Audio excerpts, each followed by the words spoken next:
الحمد للہ وسلام علی عبادہ الذین اصطفیٰ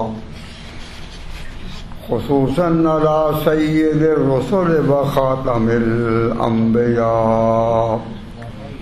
وعلی آلہ الاتقیاء و اصحاب الاصفیاء اما بعد فاعوذ باللہ من الشیطان الرجیم بسم اللہ الرحمن الرحیم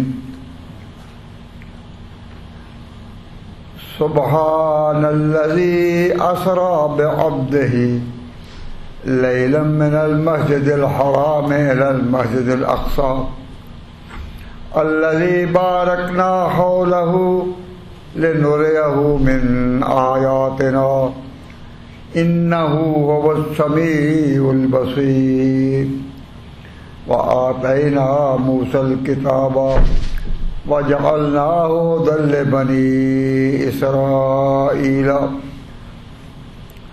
ألا تتخذوا من دوني وكيلا ذرية من حملنا مع نوح إنه كان عبدا شكورا إنه كان عبدا شكورا وقضينا إلى بني إسرائيل في الكتاب لتفسدن في الأرض مرتين ولتعلن علوا كبيرا صدق الله مولانا العظيم.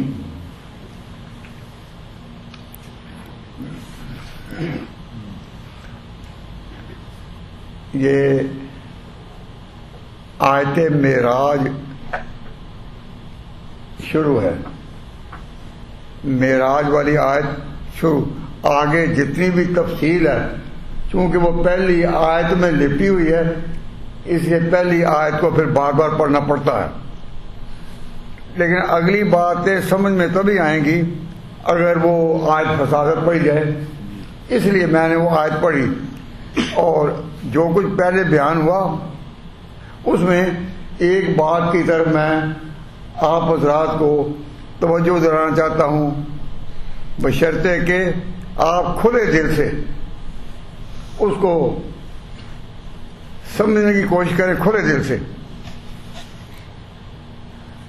پہلی بات سنیے، اللہ تعالیٰ نے مسلمانوں سے پہلے دنیا میں کس قوم کو عزت دے رکھی تھی؟ روحانی بزرگی کا تاج کن کے سر پر تھا؟ مسلمانوں سے پہلے، عربوں سے پہلے اللہ تعالیٰ نے کس قوم کو سیادت دے رکھی تھی؟ اس کا جس طرح یہ سوال ہے واضح، اسی طرح جواب آپ کے ذہن میں اسی طرح فوراً رہے وداؤٹ اینی ہیزیٹیشن. اگر آپ بالکل صاف طور پر وہ جواب یاد کر لیں تو اگلی بات سمجھنے میں پھر انشاءاللہ آسانی ہوگی.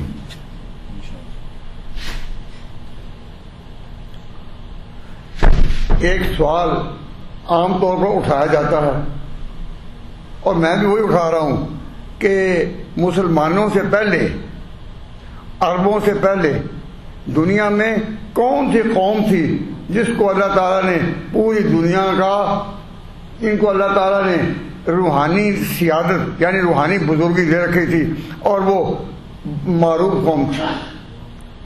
اس کا جواب ہے فوراً کہ بنو اسرائیل.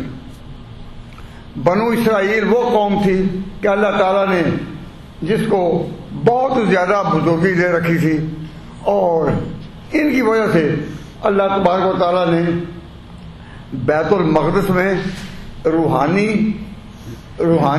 اور ظاہری بزرگیوں کا ایک جال پھیلا دیا تھا. یہ بات یاد رکھیں گے تو پھر اگلی بات سمجھنے میں آسانی ہوگی. میں یہ بات اس لیے کہتا ہوں کہ جب اس قوم کو قیادت سے ہٹایا گیا، اللہ تعالیٰ نے جو بزرگی کا تاج ان کے سر پر رکھا تھا، جب اس تاج کو ان سے چھینا گیا تو وہ پھر تاج کن کو ملا؟ وہ تاج ملا بنو اسماعیل کو. بنو اسرائیل کی بزرگی پہلے تھی وہ مسجد بیت المقدس، وہ بیت المقدس پر وہ چھائے ہوئے تھے، اور اللہ تعالیٰ نے بیت المقدس میں اتنی بزرگیاں دے رکھی تھیں، پھیلا رکھی تھیں، ظاہری بھی اور باطنی بھی، روحانی بھی اور جسمانی بھی، کہ اب تک اس کا اظہار ہے۔ ذرا غور کریں۔ لیکن جس طرح سوال ہے کہ بزرگی کن کے سر پر تھی؟ بنو اسرائیل کے سر پر۔ کب تک رہی وہ بزرگی؟ کب تک رہی؟ جب معراج کی رات آئی تو اللہ تعالیٰ نے اشارہ دے دیا کہ آئندہ کیا ہوگا، آئندہ کیا ہوگا۔ میں ابھی اس کی تفصیل نہیں کرتا، لیکن اللہ تعالیٰ نے اشارہ دے دیا اور حصی طور پر اس کا نمونہ بتا دیا کہ بنو اسماعیل کے ایک فرد کو، بنو اسماعیل کے ایک شخص کو، عربوں کے ایک فرد کو راتوں رات اٹھایا، ان کے گھر پہنچایا تو اللہ تبارک و تعالیٰ نے بتا دیا کہ اب عالمی روحانی بزرگی اس کے سر پر ہوگی۔ کس کا؟ بنو اسماعیل پر۔ تو بنو اسرائیل کی بجائے کون آئے ان کے قائم مقام؟ اللہ نے ان سے بزرگی کا تاج لے کر کن کے سروں پر رکھا؟ تو ڈائریکٹ جواب اس کا یہی ہے کہ بنو اسماعیل پر۔ تو یہ درس جو ہوتا ہے نا، درس ہوتا ہے کہ سبق کا معنی ہے کہ اس کو آہستہ آہستہ آگے بڑھنا، یہ تقریر نہیں، یہ بیان نہیں، یہ ایک سبق ہے۔ اب اس سے آگے بڑھیں کہ روحانی بزرگی کا تاج پہلے کن کے سر پر تھا؟ بنو اسرائیل پر، اور اللہ تعالیٰ نے بیت المقدس میں ظاہری اور باطنی اتنی بزرگیاں پھیلا رکھی تھیں کہ اب بھی جو لوگ تاجر ہیں نا، ان کو پتہ ہے کہ اسرائیل سے جو پھل آتے ہیں اور بیت المقدس کے ارد گرد آج کل قبضہ کن کا ہے؟ آج کل قبضہ کن کا ہے؟ یہ بنو اسرائیلیوں کو ہے نا۔ تو انہوں نے اتنی وہاں اپنے ہاں محنت کی ہے کہ آج بھی عمدہ سے عمدہ پھل آئے گا تو وہاں سے۔ اور خود اللہ تعالیٰ نے قرآن پاک میں بیت المقدس کے بارے میں فرمایا کہ بارکنا حولہ، ہم نے اس کے برکتیں پھیلا رکھی ہیں۔ روحانی طور پر تو یہ ہے کہ وہ جگہ ایسی ہے کہ ارد گرد ایک نہیں، یاد رکھو، ایک نہیں، سینکڑوں اور ہزاروں پیغمبروں کا مدفن ہے، وہاں دفن ہے، اور جہاں پیغمبر دفن ہو وہ برکتیں اللہ تعالیٰ کی ان کے مزارات پر، ان کی قبروں میں، ان کے اجسام پر ہوتی ہیں۔ یہ ایک مستقل موضوع ہے، لیکن اللہ تعالیٰ نے اتنی برکتیں پھیلا رکھی ہیں ان بھی کہ اب قرآن نے کہا کہ ہم نے معراج کی رات اپنے پیغمبر کو مسجد حرام سے اٹھایا تو بیت المقدس پہنچایا، تو بیت المقدس کے بارے میں فرمایا بارکنا حولہ، ہم نے اس کے ارد گرد برکتیں پھیلا رکھی ہیں۔ تو یہ قرآن کہتا ہے، میں تو نہیں کہہ رہا صرف۔ تو برکتیں کن پر؟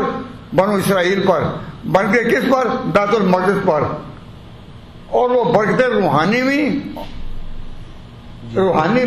اور جسمانی بھی، ظاہری بھی اور باطنی بھی۔ ظاہری تو یہ کہ وہاں جو پھل اگتے ہیں، کوئی پودا کوئی لگائے تو بہار اتنی کہ وہاں میوے، غلے اور چشمے اس طرح بہہ رہے ہیں کہ معلوم ہوتا ہے کہ واقعی اللہ نے جو کہا بالکل ٹھیک ہے۔ بارکنا حولہ، ہم نے برکتیں ہی پھیلا رکھی ہیں اس کے ارد گرد، ظاہری بھی باطنی بھی۔ باطنی تو یہ کہ وہاں ہزاروں پیغمبروں کی قبریں ہیں اور ان پر اللہ کے انوار برستے ہیں، اور ظاہری طور پر جو وہاں پھل آتے ہیں، جو وہاں چشمے ہیں، وہ اس کے ارد گرد اور کہیں نہیں۔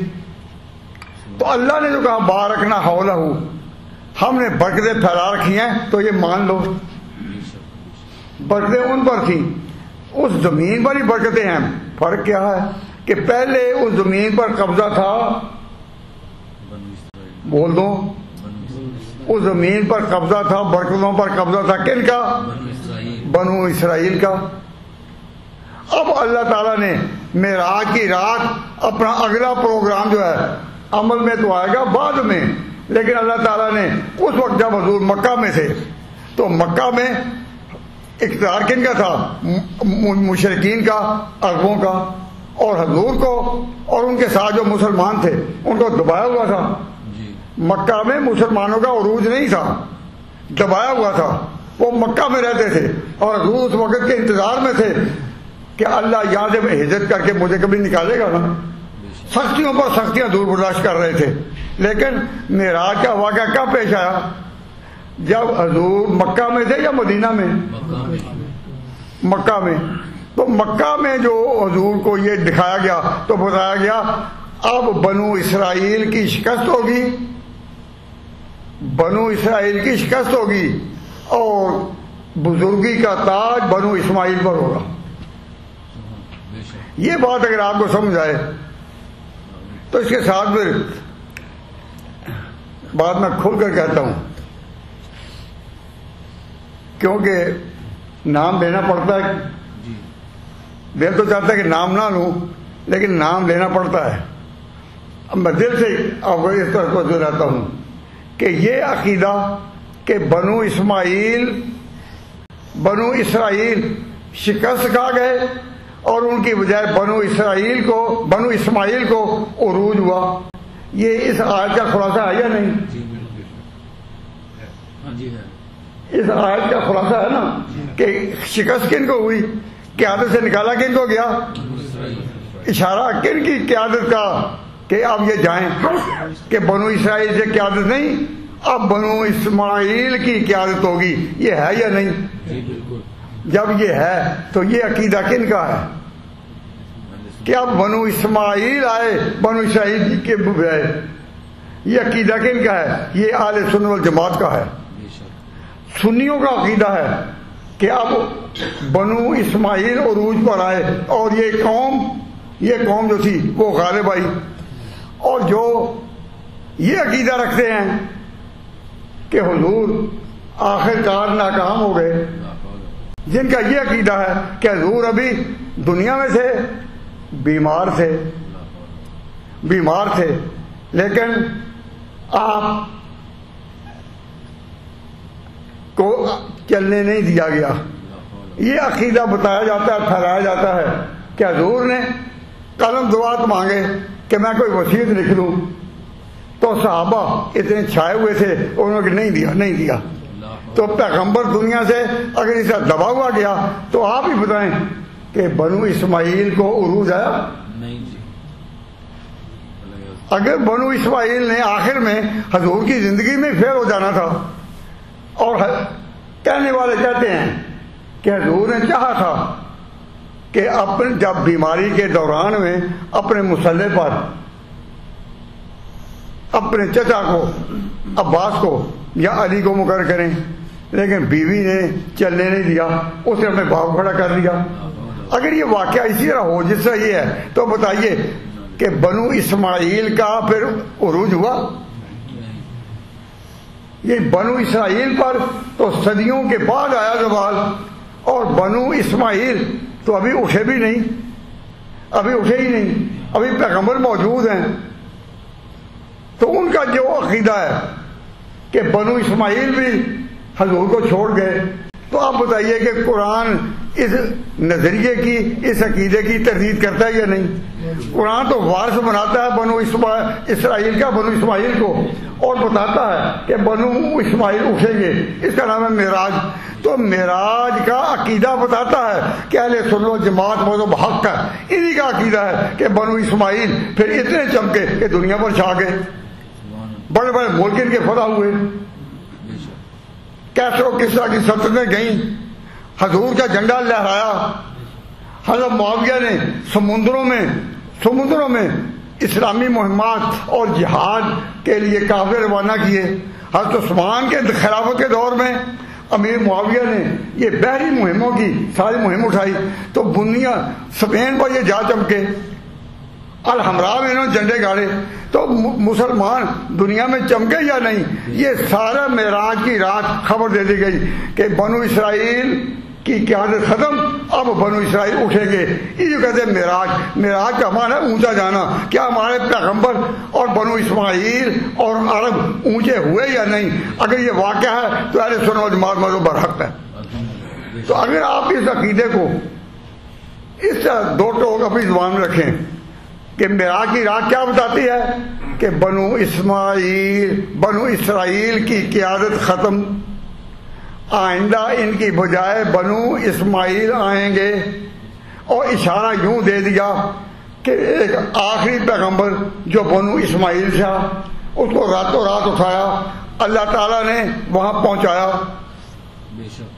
کب؟ جب حضور بھی مکہ میں تھے. اور جو مکہ میں مقہور ہو، مجبور ہو، جس کو چلنے کے لیے موقع نہ دیتے ہوں، وہ اتنا بڑا خواب دیکھ سکتا ہے کہ میرے جھنڈے پوری دنیا میں آئیں گے؟ خواب دیکھ سکتا ہے؟ نہیں. اس وقت جب حضور نے فرمایا کہ اللہ نے مجھے سیر کرائی ہے کہ راتوں رات میں پہنچوں بیت المقدس، اور اللہ تعالیٰ نے بنو اسرائیل کے تمام پچھلے پیغمبر وہاں جمع کر دیے اور ان کو پیچھے قطار بنائی، آگے حضور کھڑے ہوئے اور آپ نے امامت کرائی. یہ ہے نا واقعہ معراج. تو واقعہ معراج کیا بتاتا ہے کہ سنی عقیدہ برحق ہے اور بنو اسماعیل کی قیادت برحق ہے، اور اللہ تعالیٰ نے اسی آسمانی بشارت کہ یہ بنو اسماعیل اب اٹھیں گے اور دنیا پر چھا جائیں گے، اور تاریخ بتاتی ہے کہ وہ چھا گئے. تو میں اللہ تعالیٰ کی کتاب میرے سامنے ہے، میں اپنے عقیدے کی حمایت کوئی بات نہیں کہہ رہا. صرف میرے سامنے یہ کہ معراج کی رات یہ واقعہ، یہ فیصلہ کون ہے کہ اہل سنت و جماعت کا عقیدہ برحق ہے کہ بنو اسماعیل چھا گئے. اور جو کہتے ہیں کہ بنو اسماعیل نے حضور کی زندگی میں ہی ان سے اقتدار چھین لیا تھا، عزت چھین لی تھی، اور اس طرح کہتے ہیں کہ انہوں نے حضور کا جب فوت ہو گئے تو جنازہ بھی نہیں پڑھا، جنازہ بھی نہیں پڑھا، اور آپ کا بدن مبارک ابھی باہر ہی تھا کہ یہ خلافت کے فیصلے کر رہے تھے. اگر یہ عقیدہ ہو، ہے تو نہیں یہ، لیکن اگر یہ ہو عقیدہ ہو تو یہ واقعہ معراج سے ٹکراتا ہے یا نہیں، یہ آپ بتائیں. یہ عقیدہ واقعہ معراج سے ٹکراتا ہے یا نہیں؟ اگر آپ کا دل کہتا ہے کہ یہ تو ٹکرا رہا ہے، واقعہ معراج بتا رہا ہے کہ بنو اسرائیل ختم اور بنو اسماعیل کی قیادت سب سے اونچا. اور اللہ تبارک و تعالیٰ جل شانہ نے جس حضور کو وہاں تک پہنچایا جہاں تک کوئی نہیں پہنچ سکتا. اب آج اگر کوئی قوم کہے، میں نام نہیں دیتا، کوئی قوم کہے کہ جی ہم چاند میں جا پہنچے، سب سے پہلے یہ دعویٰ کہ ہم چاند میں جا پہنچے مسلمانوں میں نظر نہیں کسی نے کیا. نہیں جی. جن ملکوں نے یہ دعویٰ کیا کہ ہم چاند پر جا پہنچے تو مسلمانوں کہا، تو مسلمانوں کا عقیدہ پختہ ہونا چاہیے کہ ہمارے پیغمبر اس سے پہلے چاند سے آگے آسمانوں تک جا پہنچے. وہ قوم جو کہے ہم چاند میں پہنچے، وہ کبھی مسلمانوں کو یہ شرمندہ کر سکتی ہے کہ ہم اتنی بلندیوں پر پہنچے؟ ہم کہتے ہیں جہاں تم پہنچے اس سے آگے اللہ نے ہمارے پیغمبر کو پہنچایا تھا. یہ تو چاند پر پہنچنے کے بعد کہا کہ وہاں پانی نہیں، وہاں پانی نہیں. تو جب یہ کہا کہ وہاں پانی نہیں تو یہ پانی کہاں سے لے کر گئے تھے؟ اسی دنیا سے پانی لے کر ساتھ گئے تھے، اپنے پاس وہ رکھا تھا. وہ تو زندہ بھی رہے یہاں کے پانی سے، یہاں کے پانی سے.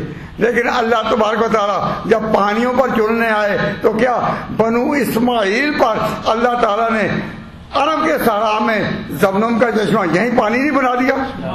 یہ تو پانی کو وہاں بھی ترستے رہے. اور ہمارے پیغمبر جو ہیں ان کے باپ حضرت اسماعیل کو اللہ تعالیٰ نے یہاں زمزم دے دیا.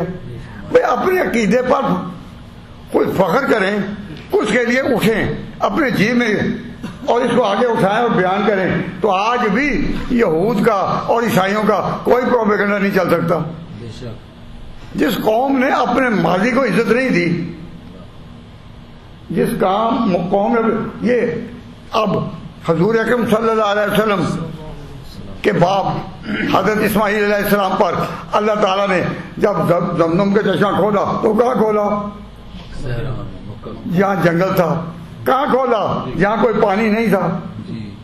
یہاں ہاجرہ اپنے بچے کے لیے پانی کے لیے تڑپتی تھی. تو اللہ تعالیٰ نے زمزم کا چشمہ جاری کیا. وہ اب تک ہے یا نہیں؟ جی بالکل ہے جی. طرح طرح کے لوگ تعویلیں کرتے ہیں جی اس طرح, لیکن چشمہ اب تک ہے. وہاں تک جانے کا موقع کسی کو نہ ملے اور بات ہے. حکومت نظام بات سارے کرنے پڑتے ہیں تو مسلمانوں کو شکوک میں ڈالا جا رہا ہے کہ جی زمزم تو ختم ہو چکا ہوا ہے, اب پانی اس طرح. میں کوئی سعودی حکومت کا نمائندہ نہیں ہوں, لیکن ان کے بارے میں یوں ہی پروپیگنڈا کرنا کہ نہیں جی پانی تو ختم ہو گیا, یہ وہ کرتے ہیں, لوگوں کو بیوقوف بنائے گا. تو میں بات سنوں کہ جو چاند میں جانے والے تھے پانی یہیں سے لے کر گئے. جی بالکل. تو وہاں بھی ان کو یہیں کے پانی نے سانس دلایا. ہمارے آقا آگے پہنچے.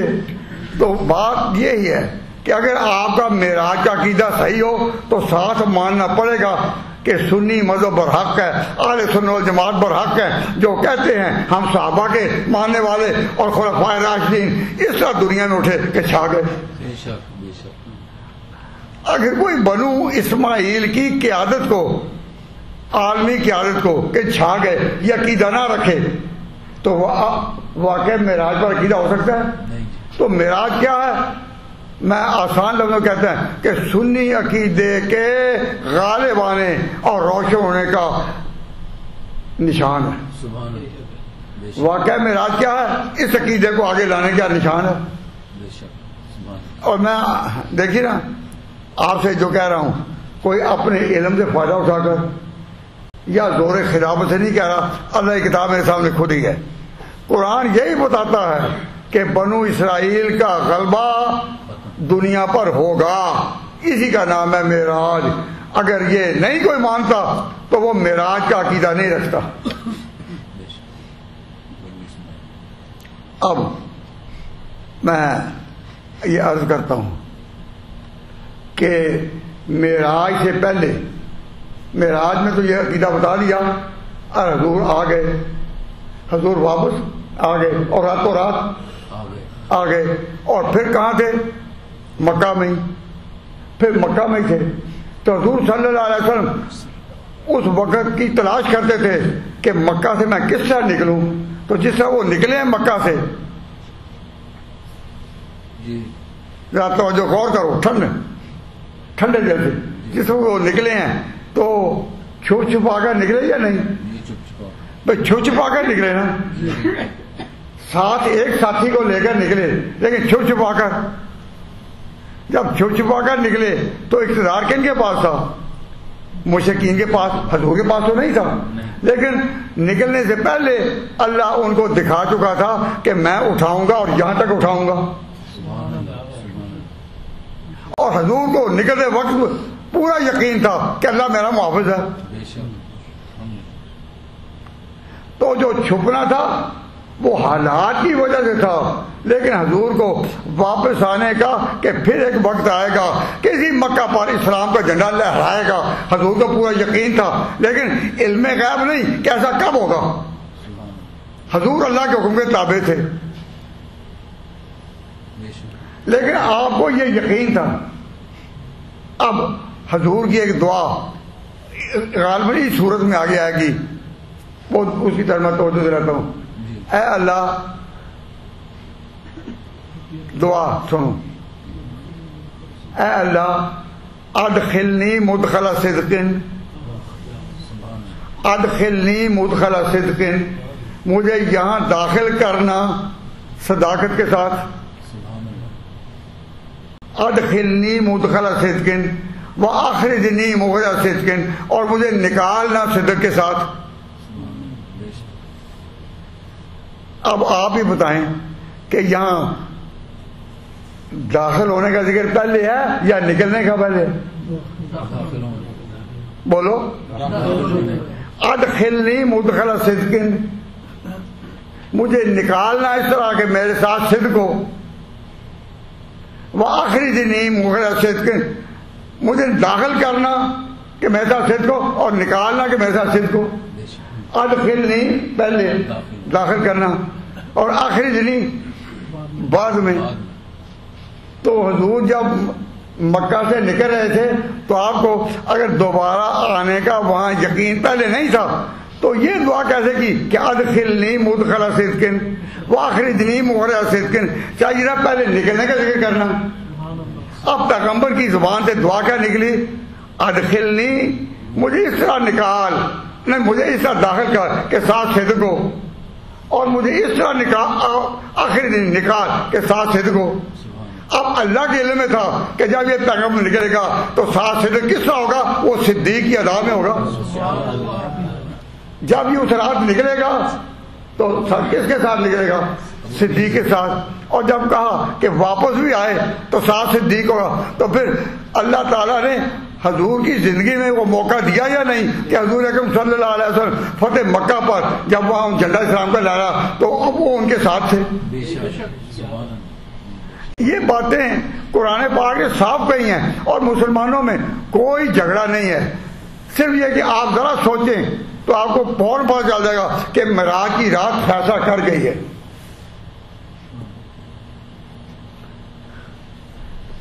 معراج کی رات فیصلہ کر گئی ہے، اور جو لوگ کہتے ہیں یہ پتہ نہیں چلتا، پتہ نہیں چلتا کون حق ہے کون نہیں، تاریخی روایتیں یوں بھی ہیں یوں بھی ہیں یوں بھی ہیں، تو میں یہ عرض کرتا ہوں کہ تاریخ کی باتیں غلط ہو سکتی ہیں، اللہ کی باتیں غلط نہیں ہو سکتی۔ اب اگر تاریخ نے کسی نے لکھ دیا کہ بنو اسماعیل جو تھے وہ پیغمبر کو چھوڑ گئے تھے، پیغمبر بے بس تھا، اور اس طرح وہ اپنی مدرسوں کو گرماتے ہیں، لاشا نبی کا تھا بے گورو کفن پڑا، پیغمبر کا جب آخری وقت آیا لاشا نبی کا تھا بے گورو کفن پڑا، اور ہو رہا تھا تخت خلافت کا فیصلہ، ایسی خلافتوں کا بتاؤ اصول کیا۔ اگر یہ باتیں ہوں تو آپ کا ضمیر اندر سے کیوں نہیں جاگتا کہ یہ ہو ہی نہیں سکتا، یہ ہو ہی نہیں سکتا؟ اللہ کی کیا جو بات کہتی ہے وہ حق ہے اور تاریخیں غلط ہیں۔ قرآن کے مقابلے میں تاریخ کو پیش کرنا یہ کن کا کام ہے؟ وہ کبھی حق پرستوں کا کام ہو سکتا ہے؟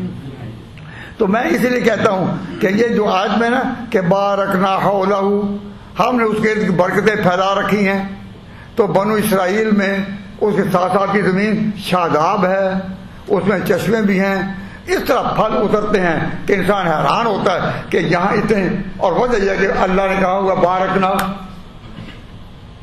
پیغمبروں کے مدافن ہیں۔ تو بنو اسرائیل کی اور بیت المقدس کی شان ہوئی ہے نا، یہ اللہ نے بیان کی۔ اب ذرا سنو، اللہ اکبر، فقہائے کرام نے اپنی کتابوں میں یہ مسئلہ لکھا ہے کہ مسلمانوں کا جب یہ قبضہ ہوا نا بیت المقدس پر، تو انہوں نے بیت المقدس کے احترام کو قائم رکھا اور کہا فقہا دین کے راز کو پانے والے ہیں، انہوں نے اس وقت کہا کہ بیت المقدس یعنی وہ بڑا بیت المقدس سارے کا ایک بڑی زمین ہے بیت المقدس، اس کی دکانوں کا ان کی دکانوں کا کرایہ لینا جائز نہیں، یہ اللہ کے گھر ہیں۔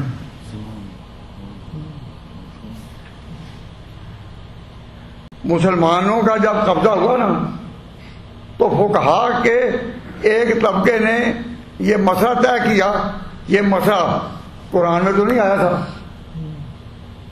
نہ تورات میں آیا تھا، لیکن انہوں نے اپنی فقہی ہمت سے، جسارت سے فیصلہ کیا کہ بیت المقدس کی 4 دیواری، وہ بڑی وسیع، بیت المقدس ایک وسیع جگہ ہے جس کے اندر ہی مسجد عمر ہے جس کو مسجد اقصی کہتے ہیں، اس کے اندر ہی مسجد صخرہ ہے جس کو چٹان والی مسجد کہتے ہیں، جہاں سے قافلہ اوپر اٹھا، حضور اوپر اٹھے تھے، براق اوپر اڑا تھا، تو اس میں مسجد اقصی بھی، مسجد عمر بھی ہے، اسی میں مسجد صخرہ بھی ہے، اسی میں ہیکل سلیمانی بھی ہے، اسی میں محراب مرجمی بھی ہے، اور اللہ تعالیٰ نے مجھے وہاں جانے کا موقع دیا کس سال؟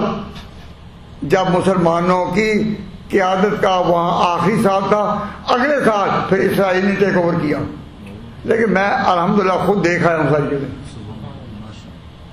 آپ کو میں یہ بتا رہا ہوں کہ جب میں فقہ کتابوں میں یہ قول دیکھتا ہوں کہ یہ اللہ کا بارکنا حولہ والا ہے، تو اس کے مسجدوں کا 4 دیواری میں جو مسجدیں بنے، اس میں اعتکاف کرنے والے مفت آ کر رہیں، اللہ گھر کے مہمان بننے والے مفت رہیں، لیکن یہ جگہ کرائے پر نہیں دی جا سکتی۔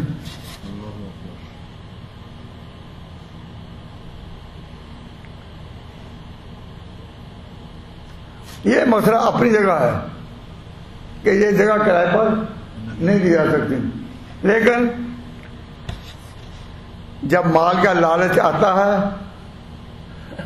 جب مال کا لالچ آتا ہے پھر دنیا آگے آتی ہے۔ مال زیادہ کن کے پاس تھا؟ مال زیادہ یہودیوں کے پاس، یہ سونے کے پرستاری تھے، سونے کے بچڑے کی پوجا کرنے والے تھے، تو دنیا میں یہودیوں سے زیادہ کوئی سونے کے در پہ ہوا تو یہودیوں کے پاس مال تھا، انہوں نے حکمرانوں کو کہا ہمیں یہ جگہ کرائے پر دے دیں، اتنا کرایہ دیں گے۔ اچھا اتنا؟ اگلی جگہ کا اوروں نے، اسے اگلی جگہ کا اوروں نے، تو یہودیوں نے بڑے بڑے اونچے کرائے لے کر اس جگہ پر چاروں طرف سے قبضہ کر لیا۔ وہ اشارہ تھا کہ آئندہ بیت المقدس پر ہم آئیں گے، اور یہودی چال کا چل گئے اور مسلمانوں نے مال کے لالچ میں ان کو کرائے پر جگہ دے دی۔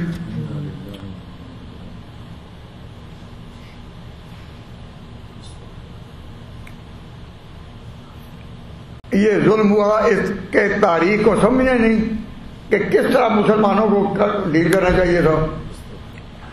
تو اللہ تبارک و تعالیٰ جل شانہ نے یہ اس کا پھر ایک قہر اتارا ہے، اس قہر اتارا ہے کہ پھر وہ جگہ جو ہے وہ مسلمانوں سے لے لی گئی۔ اللہ تعالیٰ نے اتنے سالوں کے بعد وہ مسلمانوں کو دی تھی اور وہ پھر لے لی گئی۔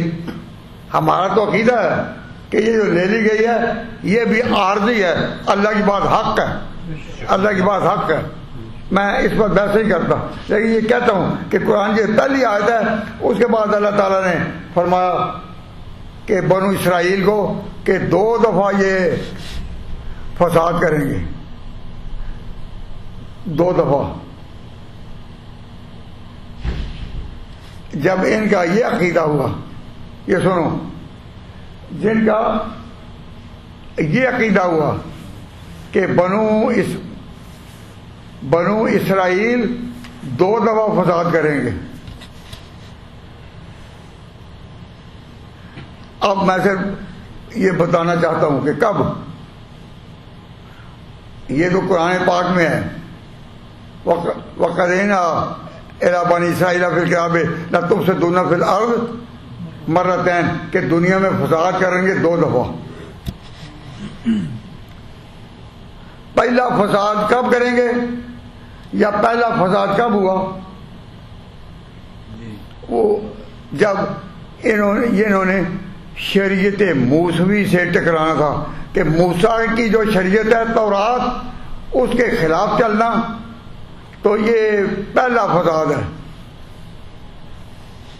اور دوسرا فساد کیا کہ جب حضرت عیسیٰ آئے تو حضرت عیسیٰ کے خلاف چلنا یہ دوسرا فساد ہے۔ موسیٰ علیہ السلام کے خلاف فساد کب ہوا؟ اللہ تعالیٰ فرماتے ہیں وَآتَيْنَا مُوسَى الْكِتَابَ، ہم نے موسیٰ کو کتاب دی تھی یعنی شریعت پوری، وَجَعَلْنَاهُ هُدًى لِبَنِي إِسْرَائِيلَ، اور ہم نے اس کو قبلہ بنایا تھا، کس کو؟ موسیٰ کو۔ کس کا؟ بنی اسرائیل کا۔ تو بنی اسرائیل کے سب سے بڑے قائد کون تھے؟ موسیٰ۔ وَآتَيْنَا مُوسَى الْكِتَابَ وَجَعَلْنَاهُ هُدًى لِبَنِي إِسْرَائِيلَ، اور ہم نے بنایا تھا انہیں بنی اسرائیل کا قبلہ، اللہ تتخذوا من دونی وکیلا، اور ہماری تعلیم یہی تھی کہ میرے سوا کسی کو کار ساز نہیں سمجھنا، خدا کا شریک کسی کو نہیں۔ اور موسیٰ کی بات بھی نہیں، پیچھے چلو، وہ ذریۃ من حملنا مع نوح، اور تم تو ان کی اولاد ہو جو نوح کے ساتھ کشتی میں بیٹھے تھے، یعنی موسیٰ سے پیچھے تاریخ جائے تو نوح پر آ گئی۔ اور تم کون ہو؟ فرمایا کہ لوگوں ذریۃ من حملنا مع نوح، اور تم تو ان کی اولاد ہو جن کو ہم نے نوح کے ساتھ کشتی میں اٹھایا تھا۔ انہ کان عبدا شکورا، وہ تو ہمارا نوح تابعدار بندہ تھا۔ تو ساری تاریخ لپیٹ دی، موسیٰ، اس کے بعد نوح اور طوفان نوح، اس کے بعد فرمایا وَقَضَيْنَا إِلَىٰ بَنِي إِسْرَائِيلَ فِي الْكِتَابِ، بنی اسرائیل کی طرف ہم نے کتاب میں یہ فیصلہ لکھ دیا تھا پریڈکشن کے طور پر۔ قرآن پاک کی جو پیش گوئیاں ہیں کہ واقعہ ہونے سے پہلے نہ بتا، ہم نے لکھ دیا تھا لَتُفْسِدُنَّ، کہ تم فساد کرو گے زمین میں مرتين 2 دفعہ، وَلَتَعْلُنَّ عُلُوًّا كَبِيرًا، اور تم علو کا معنی ہوتا ہے بلندی، کہ تم سرکشی کے ساتھ اٹھو گے۔ سرکشی کا معنی سر کو کہتے ہیں، تو سرکشی سر کو، تو جو قومیں غرور کے ساتھ اٹھتی ہیں اس کو کہتے ہیں سرکشی۔ یہ سرکشی کوئی معمولی گناہ نہیں کہ اللہ کے ساتھ شریک کرنا، یہ گناہ اس سے بڑھ کر کون سا ہے؟ اللہ کے آگے اکڑنا، اللہ کے حکم کے آگے اکڑنا، اس کو کہتے ہیں سرکشی۔ سر کا معنی سر، اور کشی کا معنی کشیدن، کھینچنا۔ اس طرح کہ جو سر اٹھا کر کے ہے اپنے آپ کو بڑا، تو سرکشی ہو گئی۔ تو آپ بتائیں کہ دنیا میں پہلا گناہ، کائنات میں پہلا گناہ شرک کا تھا یا سرکشی کا؟ سوچو، پہلا گناہ کب ہوا؟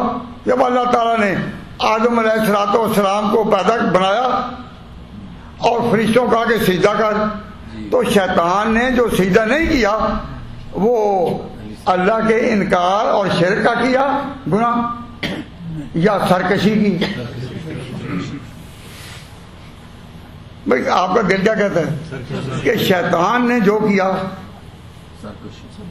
وہ اللہ کا انکار کیا نہیں، شرک کیا نہیں، کہا کہ میں اس سے بڑا ہوں، میں آدم سے بڑا ہوں، اے اللہ تو نے اس کو بنایا مٹی سے، مجھے بنایا آگ سے، مٹی کا کام نیچے آنا، آگ کا کام اوپر جانا، میں اس کو سیدھا کیسے کروں؟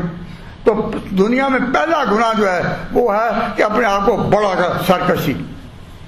شرک گناہ ہے اس کے بعد کا، جب شریعتیں بنی تو شرک اس کے بعد کا گناہ ہے، لیکن پہلا گناہ ہے تکبر کا۔ اللہ رحمہ فاستکبر، اس نے تکبر کیا اور کان میں کافرین، وہ کافر ہو گیا۔ تو پہلے کافر تکبر کے ساتھ ہوئے، شرک والے تو بعد میں آئے ہیں۔ تو یہ بات جب ذہن میں آتی ہے کہ دنیا میں پہلا، تو جو شخص ہاں مجھے ہر شخص یہ کوشش کرتا ہے کہ میرے سوسائٹی میں مجھے کہیں اونچا ہے، یہ اونچا ہے، اونچا ہے۔ اور صوفیہ کیا فرماتے ہیں کہ سب سے بڑا اپنے آپ کو بلانے کا احساس یہی ہے کہ آدمی کے اندر سے یہ بات ہے کہ میں بڑا ہوں، میں بڑا ہوں۔ تو سب سے پہلے میں بڑا ہوں، یہ کس نے واقعی تھی؟ شیطان نے۔ تو اللہ تعالیٰ نے فرمایا کہ اے تو ہم نے اسرائیل میں لکھ دیا تھا تم زمین پر فساد کرو گے 2 دفعہ، ولا تعلن علوم کبیرہ، اور سرکشی کرو گے بڑی سرکی۔ فَإِذَا جَاءَ وَعْدُ أُولَاهُمَا، جب پہلا موقع آیا، بَعَثْنَا عَلَيْكُمْ عِبَادًا لَنَا أُولِي بَأْسٍ شَدِيدٍ، ہم نے، ذرا غور کرو، ہم نے فَإِذَا جَاءَ وَعْدُ أُولَاهُمَا، جب ہمارا پہلا وعدہ کھلا، بَعَثْنَا عَلَيْكُمْ، ہم نے وہ لوگ تم پر مسلط کیے، اولی باسن شدیدن، جو بڑے سخت تھے، بڑے سخت۔ اللہ تعالیٰ فرماتے ہیں ہم نے اپنے وہ بندے، تو بندے اللہ کے تابعدار ہی نہیں، یہ وہ تھے جن کو اللہ تعالیٰ نے بنایا اس لیے تھا کہ دنیا میں وہ فساد کرے، قوموں کو کچلیں، بڑے ڈراکر، ان سے دیکھ کر ڈر آتا، ان کے تصور ڈر آتا، ان کا اولی باسن شدید۔ تو یاد رکھو اللہ کے بندے، کبھی اس کا اطلاق ہوتا ہے تابع داروں پر، جیسے عباد الرحمن، عباد الرحمن الذین یمشون علی الارض، عباد الرحمن وہ ہیں جو زمین پر عاجزی کے ساتھ چلیں۔ وَإِذَا خَاطَبَهُمُ الْجَاهِلُونَ قَالُوا سَلَامًا الَّذِينَ يَبِيتُونَ رَبَّهُمْ سُجَّدًا وَقِيَامًا، اللہ کے بندوں کی صفت ہے بہت۔ یہاں جو کہا گیا عباد لنا، ہمارے بندے اولی باسن شدید، جو بڑے سخت آور سزا دینے کے لیے ہمیں بنا رکھے۔ کون سے؟ یہ وہ کافر تھے جو بابل میں آباد تھے۔ اس وقت بابل ایک مشہور جگہ تھی، تو بابل میں جو لوگ تھے وہ بڑے لڑنے والے اور بڑے باغی قسم کے، بڑے سزا دینے والے، ان کا خیال آیا ہم بنو اسرائیل پر حملہ کریں۔ بنو اسرائیل پر اللہ نے برکتیں اتار رکھی تھیں، ان کو تورات دے رکھی تھی، احکام دے رکھے تھے، لیکن بنو اسرائیل جو ہے جب وہ اکڑے تو اللہ تعالیٰ نے بابل سے بخت نصر کو اٹھایا، اس نے بابل سے اٹھ کر بنو اسرائیل پر حملہ کیا، اور ایسا حملہ کیا کہ بنو اسرائیل ملیا میٹ ہو گئے، ذلیل ہو گئے، عاجز آ گئے۔ کس نے قبضہ کیا؟ بخت نصر نے، اور حملہ کر کے 70,000 اسرائیلیوں کو غلام بنا کر وہ بابل لے گیا۔ تو 70,000 کو تو وہ لے گیا، باقی پیچھے کتنے گرا گئے؟ وہ بھی ہزاروں تھے۔ تو اللہ تعالیٰ نے یہ ذلت کن پر اتاری؟ تو جو وعدہ تھا وہ پورا ہوا، اور ان کا بڑا جو تھا نا، بخت نصر کا جو بڑا تھا، بخت نصر نے جب حملہ کیا تو جو ان کو تو لے گیا، لیکن یہاں کون رہا اس کے نمائندہ بن کر؟ اب اس کا نام سن لو، اس کا نام تھا جالوت۔ جالوت نمائندہ ہوا بخت نصر کا، بخت نصر تو بابل چلا گیا، اب پیچھے جالوت، اس نے خوب بنو اسرائیل کو اتنا مارا،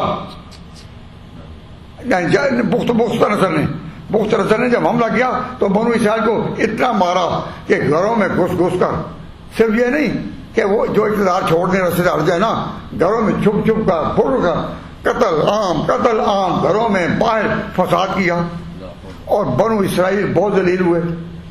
تو اللہ تعالیٰ فرماتے ہیں فَإِذَا جَاءَ وَعْدُ أُولَاهُمَا، جب ہمارا وعدہ پورا ہونے کے لیے پہلا وقت آیا، بَعَثْنَا عَلَيْكُمْ، اے بنی اسرائیل ہم نے تم پر وہ لوگ مقرر کیے، اولی باسن شدید، جو سخت لڑائی والے تھے، فَجَاسُوا خِلَالَ الدِّيَارِ، وہ پھیل پڑے شہروں کے بیچ۔ بنو اسرائیل کے بیت المقدس کے جو چھوٹے چھوٹے شہر انہوں نے بنائے ہوئے تھے، یہودیوں نے اپنی بستیاں جو بنائی ہوئی تھیں، بستی کے اندر فَجَاسُوا خِلَالَ الدِّيَارِ، وہ پھیل پڑے شہروں کے بیچ، وَكَانَ وَعْدًا مَفْعُولًا، اور خدا کا وعدہ پورا ہونا ہی تھا۔ پھر آگے پھر بجائے انہوں نے جب دیکھا کہ ہائے کیا ہوا بنو اسرائیل نے، کہ ہم تو بالکل مٹ گئے، تو پھر جو جالوت تھا اس کو قتل کرنے کے لیے اللہ تعالیٰ نے بنو اسرائیل کا ہی ایک پیغمبر جن کا نام تھا داؤد علیہ السلام. اب یہ آ رہا ہے، تورات کی بات ہوئی نا، اب یہ زبور والا داؤد آ رہا ہے. تو داؤد کو اللہ تعالیٰ نے اٹھایا اور ایک مار کا لگا.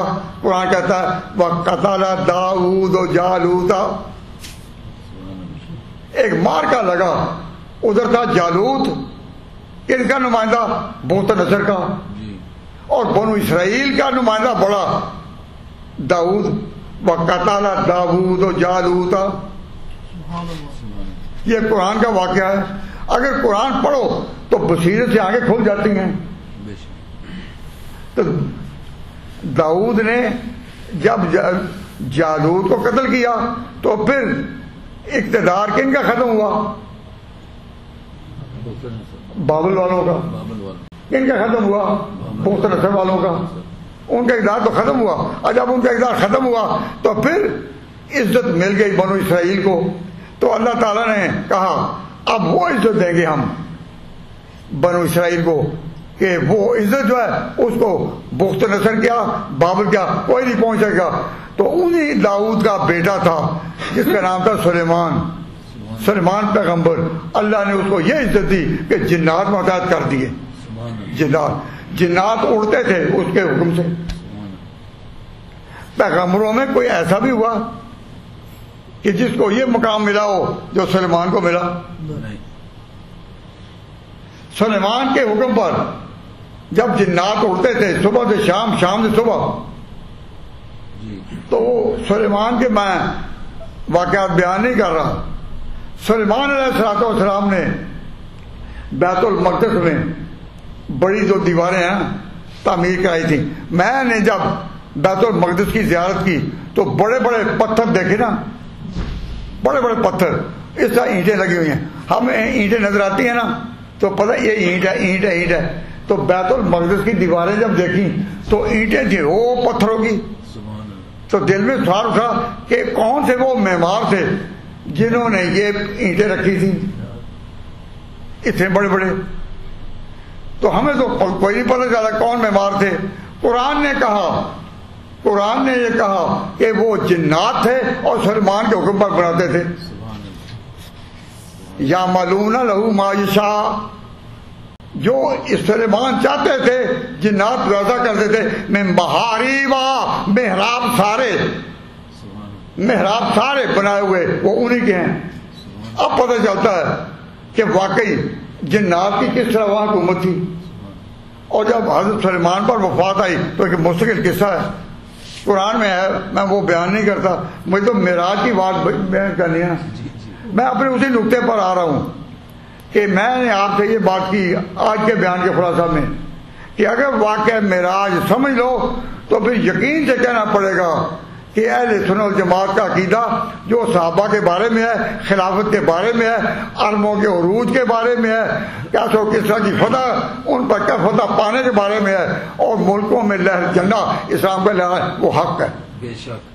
اور اگر وہ عقیدہ اختیار کیا جائے کہ صحابہ بالکل لاشا نبی کا تھا، بے گور و کفن پڑا، وہ ہو رہا تھا تخت خلافت کا فیصلہ، ان باتوں کو اس لیے تاریخ میں لکھا ہے. تو جب تک یہ عقیدہ آپ کا نہیں ہوگا آپ رستے سے بھٹکے رہیں گے. وہ کیا کہ تاریخ والے غلط ہو سکتے ہیں، اللہ کا قرآن غلط نہیں ہو سکتا. یہ عقیدہ رکھو تو تاریخ کی کوئی ویلیو رہ گئی؟ کتنے لوگ ہیں جو تاریخ کے اندھیرے میں بھٹکتے ہیں اور اب تک ان کو صحابہ کے مقام کا پتہ نہیں چلا. صحابہ کا مقام دیکھنا ہو تو حیات الصحابہ پڑھو. میں اس وقت صحابہ کے حیات پر تقریر نہیں کر رہا، میں تو آپ کو واقعہ معراج سمجھانا ہے نا.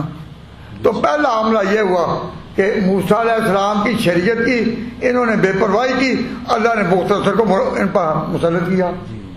پھر داؤد نے جالوت کو قتل کیا، دوبارہ اقتدار ملا بنو اسرائیل کو، اور بنو اسرائیل کو جو اقتدار ملا پھر انہوں نے دوسرا فساد کیا، اللہ نے عیسیٰ کو پیغمبر بنا دیا. اب یہ اللہ کا انتخاب تھا. تو یہودیوں نے کوشش کی کہ عیسیٰ کو سولی چڑھا دیں. جی جی. اللہ تعالیٰ نے اپنی شان دکھائی. اب یہ آپ کو پتہ ہونا چاہیے کہ اب بنو اسرائیل میں عزت شریعت کے طور پر کن کی تھی؟ یہودیوں کی. جب انہوں نے توبہ وغیرہ کی تو داؤد اور سلیمان کے بعد یہ بالکل ٹھیک چلنے لگے. اور چلتے چلتے یہ ٹھیک چل رہے تھے تو چلتے چلتے پھر اللہ نے حضرت عیسیٰ علیہ السلام کو بھیجا. تو حضرت عیسیٰ علیہ السلام کے لیے یہودی جو تھے وہ برابر دشمن، لیکن حکومت اس وقت رومیوں کی تھی. حکومت رومیوں کی تھی اور شریعت جو ہے روحانی بزرگی وہ کن کی تھی؟ بنو اسرائیل کی. بنو اسرائیل کے پاس روحانی بزرگی اور رومیوں کی حکومت تھی. تو رومی جج جو تھے ان کو پیسے دے دلا کر انہوں نے راضی کیا کہ ہم عیسیٰ کے بارے میں یہ قرارداد پیش کرتے ہیں اس کو پھانسی کی سزا دی جائے. تو بنو اسرائیل نے عیسیٰ کے بارے میں قرارداد پیش کی کہ اس کی سزا موت ہو. حکومت کن کی تھی؟ رومیوں کی. تو رومیوں نے ان کے خواہش کے مطابق فیصلہ سنا دیا سزا موت کا. اور جب فیصلہ سنا دیا تو اس کے حضرت عیسیٰ علیہ السلام کے بارے میں تو کئی دفعہ آپ نے سنا ہوگا کہ اللہ نے اٹھا دیا ان کو. تو حضرت عیسیٰ علیہ السلام کو اٹھانے کے تقریباً 587 سال بعد پھر اللہ تبارک و تعالیٰ جل شانہ نے یہودیوں کا یہ جو تھا کہ جو مسیح کے ساتھ انہوں نے کیا اس کے مقابلے میں جب اللہ تعالیٰ نے ان کو پھر دوبارہ ختم کرنا تھا تو ان کو ختم کرنے کے لیے اللہ تعالیٰ نے حضرت عیسیٰ کے بعد پھر حضور کو پیدا کر دیا اور معراج کی رات ان کو پھر وہاں پہنچا کے بتا دیا کہ اب تمہاری قیادت ختم. اور معراج کی رات فیصلہ کر گئی کہ حق جو ہے وہ صحابہ کے ساتھ تھا. یہ میں نے تاریخ کو لپیٹتے آپ سے یہ بات کہی ہے. اور آپ دیکھیں میں نے کوئی کسی کے خلاف یہ بات نہیں کی، واقعات کا ذکر میں نے کیا ہے کہ یوں ہوا. واقعات کے سوا میں کوئی اور بات کہہ رہا ہوں کیا؟ سن لو. معراج کی رات کیا بتا گئی کہ بنو اسرائیل کی روحانی بزرگی ختم اور بنو اسماعیل کی روحانی بزرگی آسمانوں تک اور عرش تک پہنچی. وہاں تک پہنچی کہ جبریل بھی نہیں جا سکے وہاں. یہ عقیدہ آپ کا ہوگا تو آپ سمجھ سکیں گے کہ صحابہ کا مقام کیا ہے. اور ان کے خلاف یہ جو مہم ہے کہ انہوں نے یہ کیا وہ کیا، یہ سارے تاریخ میں جتنی بھی یہ سازشیں ہیں سب ناکام ہو جائیں گی. اور اگر آپ اس بنیادی معراج کو ہی نہ سمجھیں، ہمیں معراج کی رات فارغ کر گئی ہے کہ آخری فتح اسلام کی ہے، دین کی ہے، اللہ کی ہے، محمد عربی کی ہے اور قرآن کی ہے اور مسلمانوں کی ہے. قیامت آئے گی اس وقت بھی مسلمان موجود ہوں گے، کمزور ہوں یا تگڑے ہوں لیکن مسلمان موجود ہوں گے. لیکن مسلمان تبھی کہ اپنے عقیدے پر قائم رہیں.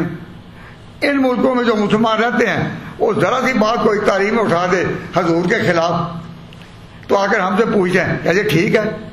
وہ ہو مسلمان اور ان کو حضور کی سچائی میں یقین نہ ہو.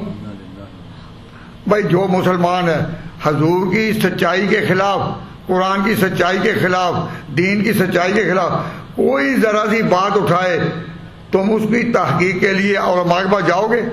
جو بھی آئے گا اس کا ایمان کمزور ہے. ہم ایک امت ہیں، حضور کے غلام ہیں اور اس یقین پر قائم ہے کہ اہل سنت والجماعت کا عقیدہ حق ہے.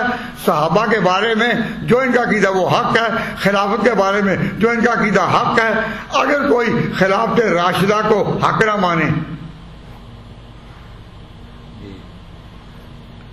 حق نہ مانے، اس کا کوئی نیک عمل بڑے سے بڑا بھی ہو آسمان پر نہیں جاتا. میں نے غالباً جمعہ میں یہ بیان کیا تھا کہ حضرت سفیان ثوری بہت بڑے ولی ہیں، وہ کہتے ہیں کہ اعمال اٹھتے میں نے اوپر دیکھے، قرآن نے کہا تھا الیہ یصعد الکلم الطیب، کہ جو کلمہ طیب ہے وہ اوپر اٹھتا ہے، اوپر اٹھتا ہے۔ اللہ تعالیٰ نے حضرت عیسیٰ کو پیدا کرنے سے پہلے ہی اور بلکہ پیدا کرنے کے بعد بھی بتا دیا تھا کلمۃ اللہ، یہ اللہ کا کلمہ ہے، کلمۃ اللہ القاها الی مریم وروح منہ۔ تو حضرت عیسیٰ کا نام رکھا گیا کلمہ۔ تو جو فرمایا تھا کہ کلمے جو ہیں اوپر اٹھتے ہیں، اس وقت تو کسی کو نہیں پتا تھا کہ عیسیٰ بھی اوپر اٹھے گا۔ جب عیسیٰ اوپر اٹھا پہلے سے یہ بات آ چکی تھی الیہ یصعد الکلم الطیب والعمل الصالح یرفعہ۔ تو حضرت سفیان کہتے ہیں جس کا بھی یہ عقیدہ ہے کہ ابو بکر عمر سے کوئی بھی آگے ہے، لا ارى له عمل یرفع الى السماء، اس کا عمل میں آسمان پر اٹھتا ہوا نہیں دیکھتا۔ تو دین عقیدے سے چلتا ہے، تحقیقات اور پڑتال سے نہیں۔ مجھے بہت افسوس سے کہنا پڑتا ہے کہ ذرا سا کوئی واقعہ آ جائے تو لوگ آتے ہیں میرے پاس، آتے ہیں کہتے ہیں کیا یہ ٹھیک ہے؟ میں اس کے چہرے پر بھی یہ مسلمان ہے۔ اب ہمیں یہاں کی حکومت روکتی نہیں، اپنے عقیدے پر ہم پختہ رہیں، روکتی نہیں۔ ہاں عملی طور پر دہشت گردی کرنا اور لڑنا اور جھگڑنا یہ ٹھیک نہیں، لیکن اپنا عقیدہ ہم رکھ سکتے ہیں، ہمیں کوئی بھی نہیں روکتا۔ اس ملک میں عقیدہ اپنا رکھنے کی پوری آزادی ہے، تو اپنا عقیدہ ڈر کر نہیں، عقیدے سے رکھو کہ اہل سنت والجماعت کا عقیدہ پر حق ہے اور آپ سنی ہیں، اور پورا قرآن جو ہے وہ ہماری تائید میں ہے۔ تاریخ کی روایتیں غلط ہو سکتی ہیں اور ہیں، حضور کے بارے میں اتنی باتیں لوگوں نے گھڑی۔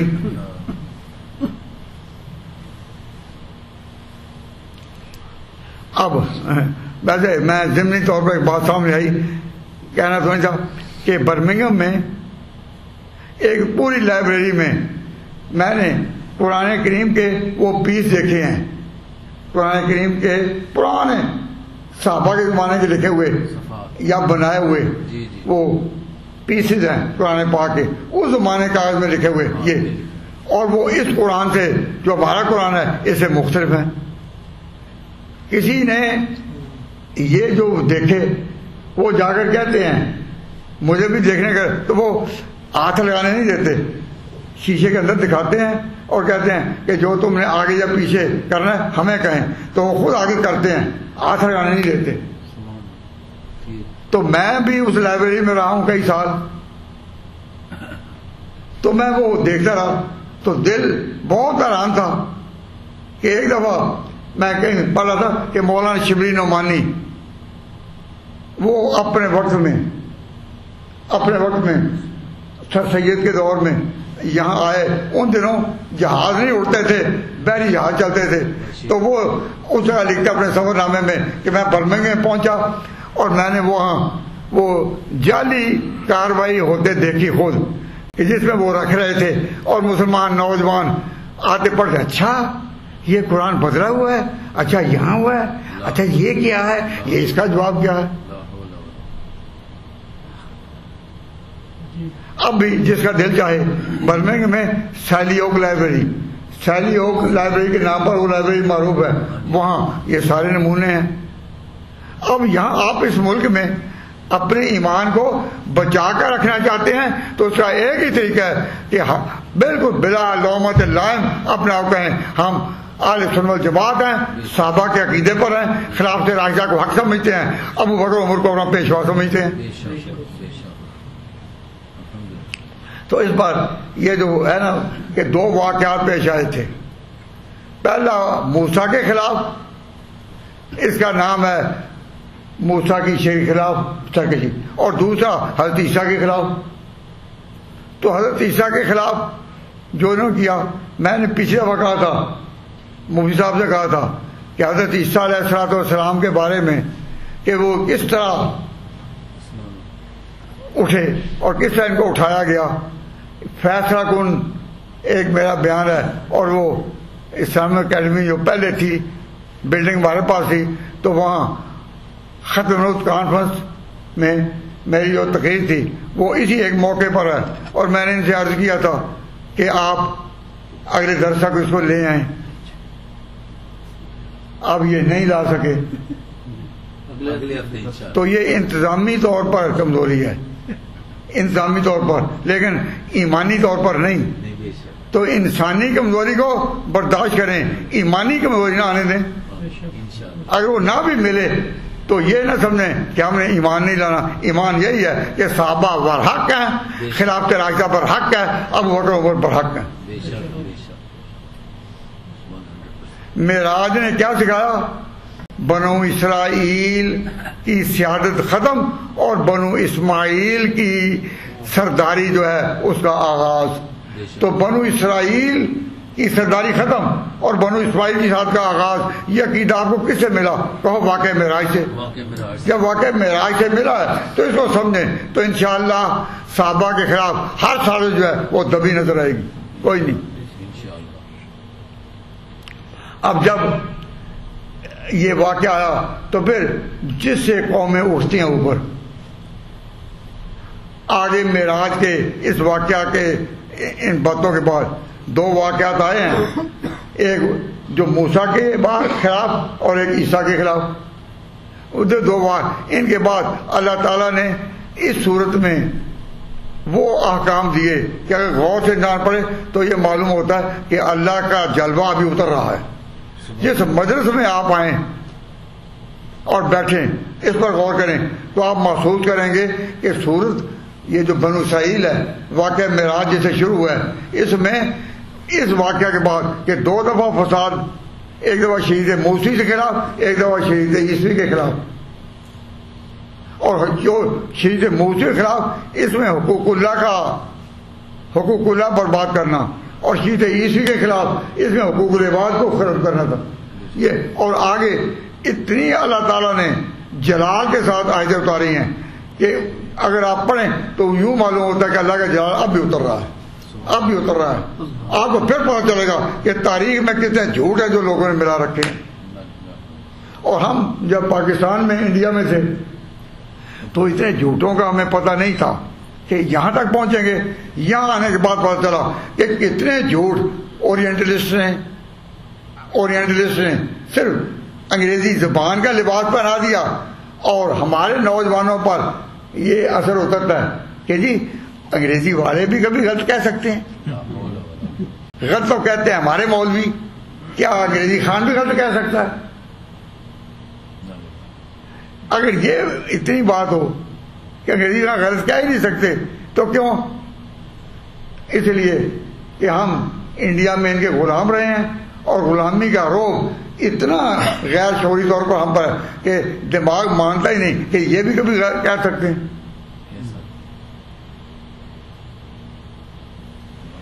مجھے ایک چھوٹا قصہ یاد آ گیا. میں جب مرے کالج سیالکوٹ میں پڑھاتا تھا تو ہمارا ایک فلسفے کا پروفیسر تھے پرانے مرے کالج کے.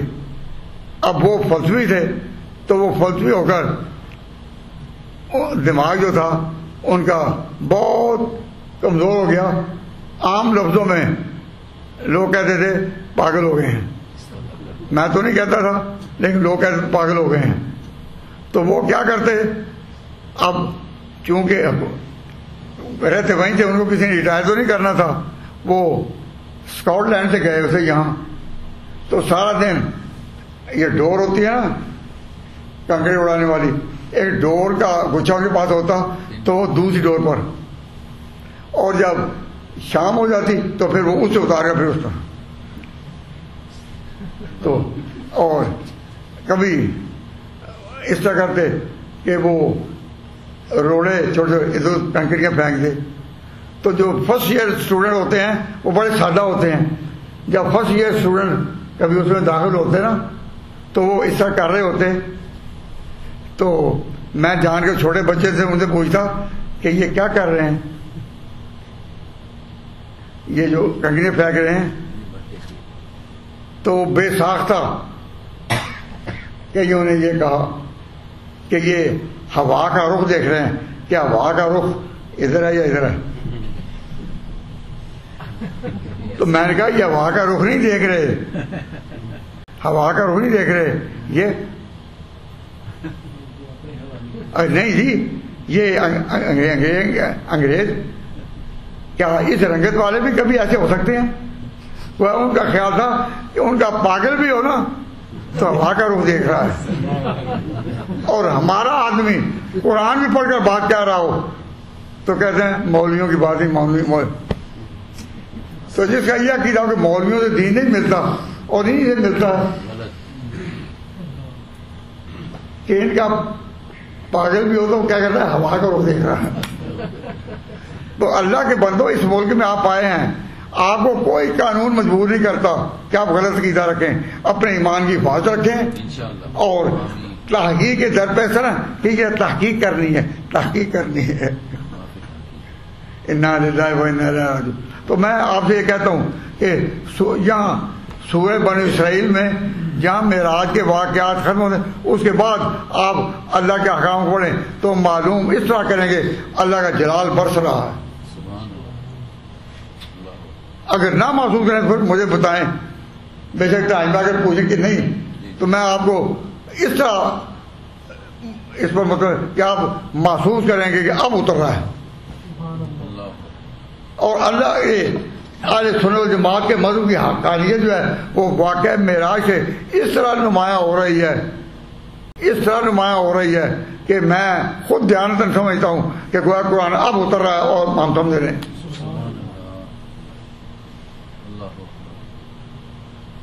تو اب وہ جو تقریر ہے کہ حضرت عیسیٰ کے وقت میں بغاوت کیا ہوئی اور ان لوگوں نے کیا کیا، جس میں جو موسیٰ کے بعد آیا اس میں ہمارے مخالف یہودی ہیں، اور جو عیسیٰ کے بعد آیا اس میں ہمارے مخالف جو ہیں وہ قادیانی ہیں۔ اپنے مخالفین کو پہچانے۔ آپ مجھے جواب دیں کہ کب آئیں، کب ان کے سامنے لائیں گے؟ اگلے ہفتے نیکسٹ سیٹرڈے۔ ہاں جی، نیکسٹ درس پہ، ارے سیٹرڈے جی اگلے درس پہ۔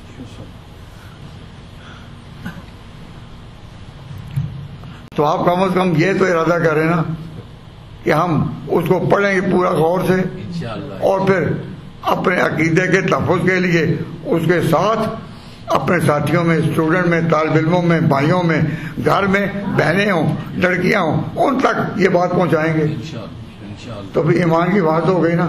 اللہ آپ کے ایمان کی حفاظت کرے۔ وما علینا الا البلاغ۔